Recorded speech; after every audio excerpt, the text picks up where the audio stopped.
What's up, YouTube? Welcome to ExceedTheHype.com. It's your boy Lucrecio coming at you with another video. Alright, this video is going to be a little bit different than my normal videos, different tone or whatever, because something happened today that kind of irritated me somewhat. It actually happened yesterday, but today there was kind of the fallout and things of that nature, and I was just kind of irritated with some of the stuff I heard. So this video is entitled Stephen A. Smith Threatens LeBron James, and I thought this was a ridiculous situation. So yesterday, Stephen A. Smith reported and when I first heard it, I thought, this is a very lazy reporting or whatever, and very irresponsible. He said that he talked to somebody in LeBron's camp, which, what exactly does LeBron's camp mean? They try to make it seem as if it's like the inner circle or whatever, the Maverick Carter and all those guys or whatever. They said somebody in LeBron's camp spoke to Stephen A. Smith and stated that, oh man, LeBron was mad. Keep in mind, I think the guy was at a wedding yesterday. But anyway, that aside, he's like, oh, LeBron was so mad. Man, if Kyrie Irving was in front of him, he'd be tempted to beat him up or whatever. Which, it don't even sound, it sounds stupid anyways. So, but anyway, that was the claim. So Stephen A. Smith, hearing that, reported what somebody's opinion of what of how mad they thought LeBron was when he heard the news or whatever. That's what he reported. The headlines read, LeBron wants to kick Kyrie's whatever. And I'm just like, man, how irresponsible is this? You just like, I'm getting tired of hearing this type of stuff from Stephen A. But anyway, we'll talk about that later. So after reporting the nonsense, today, LeBron apparently read whatever headlines or whatever about him wanting Kyrie to leave as soon as possible, and then also about him wanting to whoop Kyrie or whatever. And then he tweeted out this morning to like 30 million people, hey, that's fake news or whatever. I'm just enjoying my summer. You should do the same and all this type of stuff. And then the Stephen A. Smith character, he tweets, oh, I'm going on at the top of the hour, and then he starts ranting on the stupid radio. I don't think he was on the actual ESPN television. I believe he was on the radio network, and he was just going on this thing, and the way it sounded, it was stupid. The whole thing was stupid in my opinion, but the way it sounded was that he was saying, when it comes to LeBron, he knows more, or those reporters know more than they give to the public or whatever. So he was basically talking about he wants to go nuclear on LeBron. He was basically like trying to threaten LeBron. And to me, the concept, and it's not just about LeBron or Stephen A. Smith, the concept of like a writer, and in my opinion, I believe writers and things of that nature or whatever are more easily replaceable, right? You can go to any university, you can go to whatever high schools or whatever, and you can find somebody who could write some good content for your website or for your TV station or whatever the case may be, or whatever the case may be. Actors, on-air personalities, all that stuff. The people who make it are kind of, I don't want to say lucky because everybody works hard or whatever for what they get, but the people that actually make it to TV and all that stuff are kind of lucky. Right? Because it's a whole lot of people who study, who have broadcasting degrees and all kinds of stuff or whatever, who are qualified to be in that spot. So I think it's fair to say, whoever on TV, Will Kane or Stephen A. or all these people are pretty easily replaceable. When it comes to these athletes, man, it's literally a few people out of everybody on earth. There's 400 people in the NBA.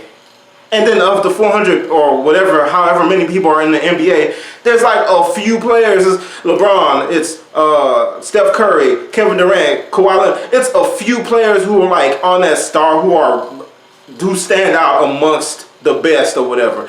So the idea that some easily replaceable TV on-air personality or whatever could try to threaten, basically one of the big reasons we watched in the NBA, I mean, the general public watches the NBA, real people who love basketball will watch the NBA anyway, but the idea that you can have just an on-air personality trying to threaten, trying to throw his weight around, trying to threaten, oh, I'll expose you or whatever, to basically the cash cow. And then we're not, once again, I'm just talking about in general when it comes to athlete versus reporters.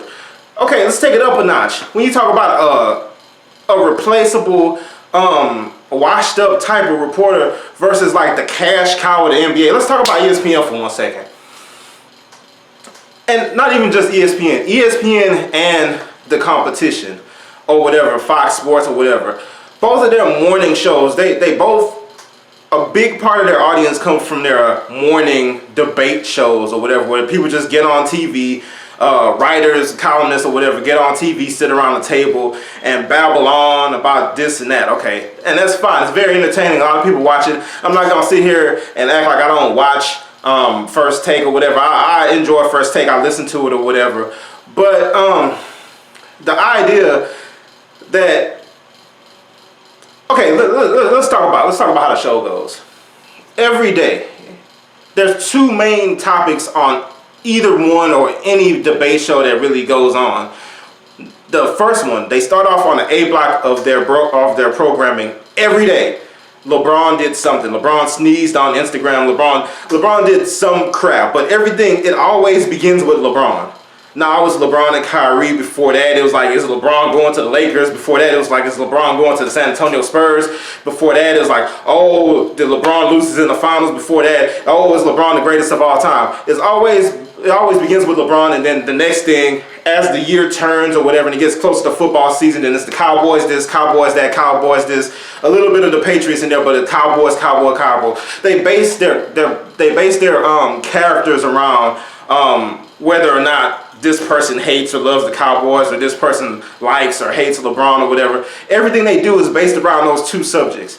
So the idea that you have one of these like TV personalities or whatever trying to threaten something on like the cash cow of the NBA and therefore the cash cow of ESPN is ridiculous to me. And it just irritated me. And then another thing, taking it to another place. So you got this guy, both of them, LeBron, Kyrie Irving. Kyrie Irving's very popular amongst kids. He sells a lot of shoes. Most of them are to, you know, kids and teenagers or whatever the case may be. And then you got LeBron, and I'm sure Kyrie Irving has does a lot of work with children and is a role model to a whole lot of children or whatever. He has a very big fan base.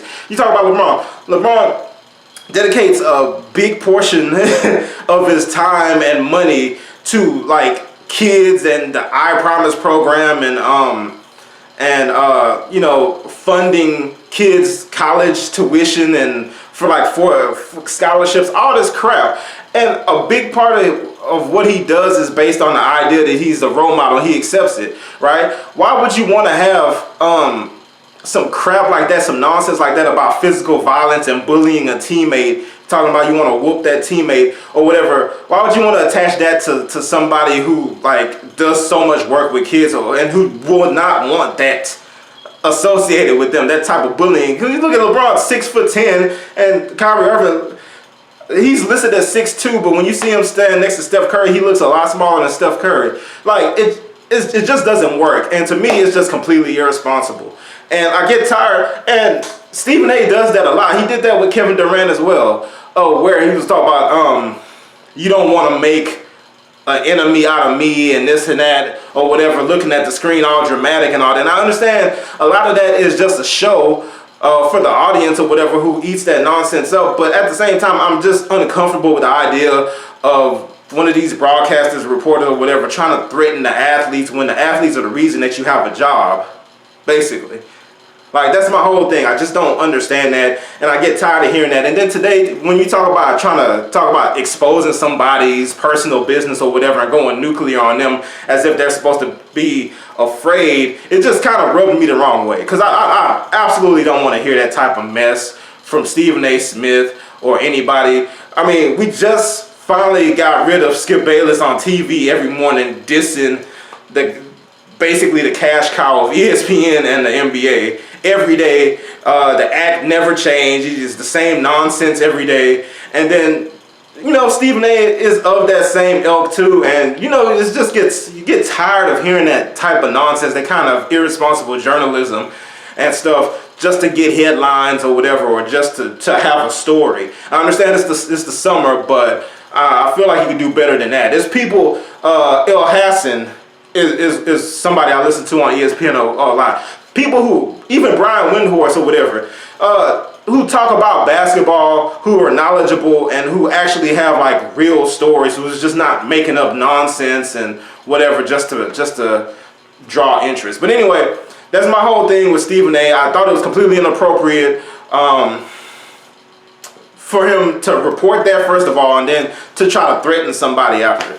All right, leave your comments. Let me know what you think. Like the video, man. I would like to get this to get some legs on this video. All right, see you next time.